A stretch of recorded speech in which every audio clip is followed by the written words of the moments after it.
안녕하십니까, 희경 선생님입니다. 자, 응답하라 1203 12월 3일 그날이 다가오고 있습니다. 자, 수능 이렇게 보면 된다 라는 주제로 여러분들 남은 시간 동안 뭘 어떻게 준비를 해야 되는 것인지, 그리고 시험장에 가서 어떻게 시험을 봐야 하는 것인지에 대해서 얘기를 하도록 하겠습니다. 자, 일단 남은 시간 동안에 마무리를 어떻게 해야 되느냐, 많은 걸 할 수는 없어요. 너무 욕심을 내서는 안 됩니다. 너 남은 기간 동안에 국어 뭐 하려고 그랬니? 화작 좀 보완하려고 그랬어요? 오, 좋아요. 뭐 하려고 그랬어? 문법 복습하고 있어요? 그렇죠. 이게 애들마다 약점이 다 다르다 보니까 마무리 약속도 조금씩 차이가 날 수는 있어. 공통적으로 해야 되는 사항에 대해서 얘기하겠습니다. 일단 첫 번째, 모의고사 실전 연습을 이틀에 한 번씩 하도록 하세요. 어떻게 하면 시간 안에 효율적으로 문제를 풀 수 있는지, 막히는 문제가 나왔을 때는 어떻게 처리할 것인지, 문제 푸는 순서를 어떻게 할 것인지, 이 모든 것들이 세팅된 상태에서 시험장에 가셔야 됩니다. 알겠죠? 바로 분석하면 답이 다 기억나니까 그 다음 날은 시험 문거 분석해보고, 이런 방식으로. 자, 그 다음 두 번째, EBS 문학 지문들을 중심으로 해서 EBS 출제 가능성이 높은 작품들, 그런 것들을 다시 한번 보도록 하세요. 선생님이 이제 EBS 커리를 따라오신 분들은 선생님이 별표 1개부터 5개짜리 표시를 해놨지, 별표 4개, 5개짜리를 중심으로 해서 EBS 복습을 반드시 하도록 하세요. 6개의 지문이 수능에 출제가 될 테고, 문학이 그 중에서 최소 3개, 많으면은 4개까지 연계가 될 겁니다. 그러니까 반드시 EBS 복습은 하셔야 되는 겁니다. 자, 그 다음에 문법 복습을 꼭 하도록 하세요. 수능 국어에서 유일하게 공부할 것들이 정해진 파트가 문법이잖아. 그러니까 남은 기간 동안에 문법, 본인이 약한 어떤 특정 단원이 있을 거야. 또는 나는 이 개념만 나오면, 개념은 아는데 항상 적용이 안 돼서 문제 풀면 틀리더라, 이런 것들이 있을 거란 말이야. 그 부분을 중심으로 해서 문법 복습을 반드시 하도록 하세요. 자, 그 다음 네 번째, 이게 또 중요한 건데, 약점 집중 공략. 어떻게 하면 좋으냐면은, 자, 그동안 풀었던 모든 국어 문제집을 모아요. 하루씩 한 영역씩 이제 박살내기를 하는 거야. 하루에 한 영역씩. 예를 들면 나는 내일은 화법 영역에 나의 약점을 찾아서 보완학습을 하겠다 하면 제일 좋은 방법이 뭐냐? 그동안 풀었던 모든 문제집에서 화법 부분만 보는 거야. 다 맞은 지문은 볼 필요도 없습니다. 틀린 문제가 한 개라도 있는 지문, 그 틀린 문제를 보란 말이야. 그럼 여러분들이 뭘 알게 되냐면, 내가 맨날 틀리던 거 틀렸구나 그동안, 이걸 알게 돼요. 그 다음 날은 뭐 장문, 그러면은 장문 그동안 문제 풀었던 거 쫙 모아놓고는 틀린 문제만 다시 한번 풀어보는 게, 이게 제일 중요해. 반드시 해야 돼. 이게 여러분들 점수 3점에서 5점을 올려줄 수 있어요. 그 다음 날은 뭐 현대시, 그 다음 날은 고전시가, 그 다음 날은 현대소설, 그 다음 날은 고전소설, 그 다음 날은 비문학, 뭐 이런 식으로. 생각보다 시간 오래 안 걸립니다. 이 시간을 반드시 갖도록 하세요. 그래서 마무리 학습은 남은 시간 동안에 이 4가지 정도를 하시면 되는 거예요. 자, 그 다음에 이제 생각하고 싶지도 않겠지만 D-1 수능 전날이 옵니다. 왔어! 수능 전날에 해야 할 일들에 대해서 알려주도록 하겠습니다. 여기는 어디일까요? 고사장이죠? 예비 소집, 뭐 위치 파악, 집에서부터 그 시험장까지 몇 분 걸리는지 꼭 이런 걸 떠나서 제일 중요한 게 뭘 것 같니? 낯선 환경에 적응을 하셔야 됩니다. 홈그라운드에서 시험을 보는 애들은 없어. 낯선 곳에 가서 시험을 봐야 돼. 근데 수능 당일날 안 그래도 떨려 죽겠는데 시험장에 딱 가면 낯설어. 그것만으로도 긴장감이 더 배가가 되는 거란 말이야. 고사장에 가가지고 어슬렁어슬렁 하면서 학교 한 바퀴 쭉 이렇게 돌면서 그 학교의 분위기를 익히는 거야. 아, 내가 건물이 여러 개가 있으면 이 건물의 2층 마지막 교실에서 시험을 보는구나. 일단 그 분위기를 익히고 온다. 자, 그 다음에 이제 또 뭘 해야 되느냐? 준비물을 챙겨야 되겠죠? 준비물을 수능 당일날 챙기는 애들이 있습니다. 수능 당일날 이것저것, 엄마 나 이거 가져가야 돼 막 하고 갔는데, 신분증을 놓고 왔네? 수능 전날 준비물은 세팅이 끝나야 됩니다. 반드시 가져가야 되는 물품부터 정리를 해드릴게요. 이거 없으면 시험 못 보는 거 뭐냐? 수험표 반드시 챙기세요. 수험표. 물론 시험장에서 이거 안 갖고 갔을 경우에 임시 수험표를 발급받을 수는 있는데 그 과정을 거치다 보면 지쳐요. 또 반드시 있어야 되는 거, 신분증. 그 다음 또 뭐 가져가야 돼? 선생님 컴스 안 가져가나요? 안 가져가도 돼요. 어차피 다 주잖아, 고사장에서. 샤프는요, 네 거 못 씁니다. 거기서 주는 거 써야 돼요. 뭐 가져가야 된다고? 그렇죠, 시계. 여러분들 잘 알고 있겠지만 전자시계는 당연히 안 됩니다. 고사장에는 시계가 없습니다. 만약에 저쪽에 달아놨다고 치자. 그러면 이렇게 시험 보다가 몇 시지? 하면서 쟤 답 뭐 썼지? 이렇게 될 수가 있고, 뭐 수능 시계 뭐 15,000원짜리 이런 거 싼 거 가져가세요. 비싼 거 가져가면 안 돼. 옛날에 선생님 제자가 실제로 겪은 일이야. 보통 누구 시계가 아날로그 시계냐? 아빠 거. 근데 그걸 그날 잃어버리고, 근데 그 시계가 롤렉스라는 시계였던 거예요. 그러니까 반드시 싼 걸로 아날로그 시계 가져가시고, 또 꼭 가져가야 되는 거 뭐 있어요? 그렇죠, 수정 테이프가 중요한 겁니다. 현장에 있는 수정 테이프는 언제 손들고 달라고 그러니? 시험 끝나기 직전에. 그때 내 순서가 돌아오지 않은 상태에서 종 쳤다. 끝난 거야 이거는. 그리고 같은 맥락에서 샤프는 못 가져가는데 샤프심은 가져올 수 있게 돼 있죠. 이게 써 있어. 거기 한국교육과정평가원 들어가면 써 있어. 샤프는 안 되는데 샤프심은 된대. 수능날 약 50만 개 정도의 수능 샤프를 이제 뿌리죠. 거기에는 샤프심이 몇 개가 들어있는데 그렇게 대량으로 뿌리는 게 질이 되게 좋은 걸까요? 샤프심은 0.5 좀 부드러운 걸로 해가지고 가져가세요. 가져가는 게 좋을 겁니다. 그 다음에 또 꼭 가져가야 되는 거, 도시락 가져가야 돼요. 김밥 싸가면 안 됩니다. 김밥 같은 건 금방 상할 수도 있어요. 그리고 상하지 않는다 하더라도 제일 체하기 좋은 음식이 바로 김밥이죠. 제일 좋은 건 뭐냐면은 보온 도시락을 싸가야 돼요. 찬 음식 먹으면 탈납니다. 반드시 보온 도시락. 뭐 갈비 싸가고 잡채 싸가고 아주 잔치하는 것들이 있습니다. 평소에 먹던 것들을 3분의 2 정도만, 즉 뒤에 한 2~3시간만 버틸 힘만 있으면 되는 거거든. 이거 많이 먹으면 졸려서 안 되는 겁니다. 도시락. 또 가져가야 되는 거 뭐 있어요? 이불? 물은 가도 정수기가 있으니까. 달달한 거? 그러니까 초콜릿 같은 거 가져갔겠다 이거지. 뭐 그런 것도 좋은데 일단 꼭 가져가야 되는 거 뭐 있니? 책. 공부를 좀 해야 될 거 아니야. 근데 책 같은 경우에는 가볍게 가져갔어요. 수학은 뭐 꼭 필요한 공식집이나 이런 것 정도? 탐구 영역은 오답 노트 정도? 국어 영역은 선생님이 이제 감각 끌어올리기 자료라는 걸 뭐 올려줄 건데 그런 프린트 한 2장 정도? 뭐 이렇게 가볍게 가시는 거예요. 그리고 또 뭐 시계를 한 개 더, 왜 잃어버릴 수도 있으니까. 옛날에 떨어뜨려 갖고 시계가 고장난 적이 있었어요. 너는 2개 아니 너 5개 가져갔어요. 알겠죠? 5개. 일단 귀마개.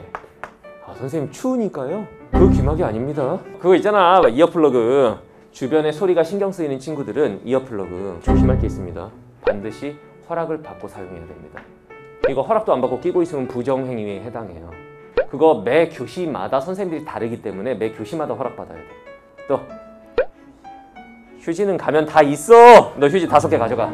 그래, 초콜릿 중간중간 좀 당 떨어진다 싶으면은 초콜릿 같은 거. 그리고 또 지우개 또는 연필도 허락받지 않고 사용할 수 있는 물품이야. 그러니까 이런 것들을 미리 준비해 놓아야 한다라는 거야. 전날. 자, 다음 전날. 시계네요. 내가 이제 들어 누워 있네. 몇 시에 자야 되느냐? 시간이 맞춰져 있죠? 10시. 충분히 자야 됩니다. 일단 눕는다고 해서 바로 잠드는 게 아닐 거야. 좀 떨리기 때문에. 잠 안 올 때 보통 뉴스 같은 데서는 뭐라 그래? 따뜻한 홍차를 홍차는 카페인이 있어서 안 돼. 따뜻한 우유를 마시거나, 우유 탈날 수 있습니다. 또는 뭐 반신욕, 감기 걸릴 수 있어요. 그러니까 그런 거 다 하지 마. 수면제? 그러다 영원히 자는 수가 있어. 침대에 누운 상태에서 국어 문제집을 꺼내서 비문학 철학 지문이나 비문학 과학 지문 또는 장문 독해. 문학은 안 돼. 비문학 지문. 내가 아주 싫어하는 비문학 지문을 펴서 읽어. 그러면 눈이 점점 피로해지지. 직방입니다. 그러면 잠이 금방 와요. 자, 다음 그날이 옵니다. 디데이. 수능 당일날 6시에 일어나세요. 왜? 잠에서 깨고 나서 최소한 2시간 이상이 지나야 뇌가 활성화되기 시작한다라고 하지? 그다음 보니까 얘 뭐하고 있어요? 밥 먹네요. 평소에 나는 아침밥을 안 먹는 게 습관이었다. 그래도 먹으세요. 죽이라도 먹어. 1교시 국어 영역, 2교시 수학 영역에서 여러분들이 소모하는 칼로리가 어마어마해. 평소에 먹던 만큼만. 그리고 평소에 안 먹던 사람들은 죽, 아침밥은 반드시 드셔야 됩니다. 자, 그 다음에 이제 시험장에 도착을 하는데, 시험장에 도착하면 이제 막 이렇게 막 응원도 하고, 올해는 코로나 때문에 응원을 할지 모르겠는데 몇 시에 도착해야 되느냐? 몇 시에 도착해야 돼? 7시 40분. 여러분들 조심하세요. 특히 올해 조심하세요. 코로나 때문에 발열 체크를 다 한다고 그러지. 그러면 줄 서가지고 좀 기다리는 시간을 감안을 해야 돼. 7시 반에서 7시 40분에는 고사장에 도착하셔야 됩니다. 좀 여유 있게 가세요. 그러면 교실에는 7시 50분 정도까지 들어가시면 돼요. 자, 그 다음 이제 시험 직전에 해야 되는 거, 기도하라는 얘기가 아닙니다. 감각 끌어올리기. 이게 무슨 말이냐면 굉장히 몸과 마음이 굳어있는 상태에서 시험지 받아서 읽으려고 그러면 눈은 글씨를 보고 있으나 머리는 받아들이질 않는 거야. 그래서 시험지 받기 전에 우리는 이미 뭘 하고 있어야 되느냐, 어떤 지문들을 읽고 있어야 됩니다. 왜? 글 읽는 감각을 올리기 위해서. 이걸 우리가 보통 예열 지문 이렇게 말을 하는데, 작년에 선생님이 이 감각 끌어올리기 자료를 선생님이 올려준 그 문학 지문이 바로 김소진 작가의 자전거 도둑이라는 작품이었던 거야. 그 지문이 수능에 바로 나와버린 거야. 선생님, 그러면 올해도 얘들아 그리고 이거 어떻게 해서 올릴 거냐면 답을 다 표시한 상태에서 올려줄 거야. 왜냐? 시험도 보기 전에 답안지 보면서 채점했는데 왜 자꾸 틀리지? 어떡하지? 이러면 안 되잖아. 불길하잖아. 자, 그 다음에 이제 시험 보기 전에는 마인드 컨트롤을 잘 하셔야 되는데, 복잡하게 생각할 거 없습니다. 한 가지 생각만 하시면 돼요. 오늘 나는 된다. 시험장에서 주눅 들지 마세요. 니네가 최고야. 오늘 이 시험장 고사장 안에선 내가 최고다. 나는 오늘 분명히 될 것이다. 나는 된다. 계속 나는 된다. 이 생각만 하시면 됩니다. 긍정적 사고방식. 자, 그 다음에 이제 시험 중에 해야 되는 것들. 일단 첫 번째, 국어 영역에선 이런 생각하세요. 국어를 포함한 모든 과목에서 우와, 이거 찍은 문제인데 대박! 맞았어. 이게 대박이 아니야. 내가 내 실력 안에서 맞을 수 있는 문제만 다 맞고 왔다. 그러면 그게 수능 대박인 거예요. 모르는 걸 아득바득 맞추려고 하다 보니까 집착이 생기고, 그 문제에 집착을 하다 보니까 다른 문제 풀 시간이 없고, 이렇게 되는 거잖아. 아는 것만 다 맞고 집에 간다 라는 생각으로 문제 풉니다. 그 다음 국어 영역은 계속 생각할 거, 모든 문제의 답은 지문 속에 있다. 1년 동안 선생님이 가르친 내용 한마디로 압축하면 이거죠. 철저하게 지문을 근거로, 그리고 보기박스를 근거로 지문과 보기박스 어딘가에 숨어있는 답을 해낸다는 생각으로 문제를 푸세요. 자, 다음 세 번째, 모르는 문제에 절대로 집착하시면 안 되는 겁니다. 첫 번째, 일단 별표 치고, 그 다음 두 번째, 요건 답이 아니다. 일단 절대로 답이 안 되는 걸 제껴놓고, 그 다음 세 번째, 그냥 넘어가면 안 됩니다. 2번과 5번이 헷갈린다. 2번의 포인트 이거, 5번의 포인트 이거. 그걸 지문 피드백을 한 번만 해요. 지문 피드백이라고 하는 건 그 관련 내용을 지문에서 한번 찾아보란 얘기죠. 그랬을 때 해결이 되면 답 쓰고, 그래도 해결이 안 됐다. 그러면 네 번째, 그냥 넘어갑니다. 우리가 찍어야 할 문제는 마지막에 시간의 코너에 몰려가지고 막 그냥 와다닥 찍는 게 아니에요.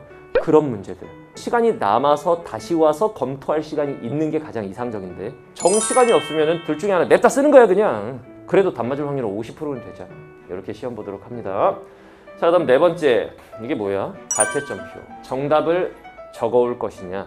첫 번째, 전문항 다 써올 사람들. 이 사람들은 시간이 남는 사람들일 경우고, 두 번째, 시간이 애매하게 조금 남는 정도다. 헷갈리는 문제만 써옵니다. 세 번째, 시간 안에 도저히 못 풀 것 같다. 안 써와도 됩니다. 무슨 말인지 알겠죠? 자, 그 다음 이제 쉬는 시간이에요. 얘네 뭐 하고 있나요? 답 맞히고 있네요. 미친 아이들이에요. 쉬는 시간에 절대로 답 맞추면 안 됩니다. 그럼 그 다음 시간부터 제정신으로 시험 못 봅니다. 친구가 같은 교실에 있을 수도 있어. 쉬는 시간에 가가지고 걔 공부 잘하는 거야. 가가지고 야! 아까 17번 나 헷갈렸는데 답 그거 뭐니? 근데 너는 3번을 썼는데 걔가 그 문제가 뭐가 어려워? 5번이야. 그 다음부터 제정신으로 시험 못 봐요. 무슨 말인지 알겠죠? 자, 다음 시험을 다 보고 나서 채점을 하겠죠. 채점을 하고 들어가는 게 가장 마음 편할 거예요. 부모님 계신 데서 채점하는 건 부담스러우니까. 알겠죠? 자, 다음 시험을 보고 나서 수시 2차 준비 끝까지 열심히 하셔야 되는데, 여기서 관건은 최저 때문에 내가 시험을 보러 가야 되느냐 안 가야 되느냐를 판단할 때 애매한 부분들이 있지. 내가 이 컷을 충족을 시켜야 돼. 근데 컷 나온 걸 보니까 85점까지 2등급인데 내가 가채점을 해봤더니 82점인 거야. 그런 경우엔 가는 거예요. 애매하면 간다야. 크게 차이가 나지 않으면 시험 보러는 가는 겁니다. 막상 딱 발표 났는데 컷이 내려가는 수도 있어. 무슨 말인지 알겠죠?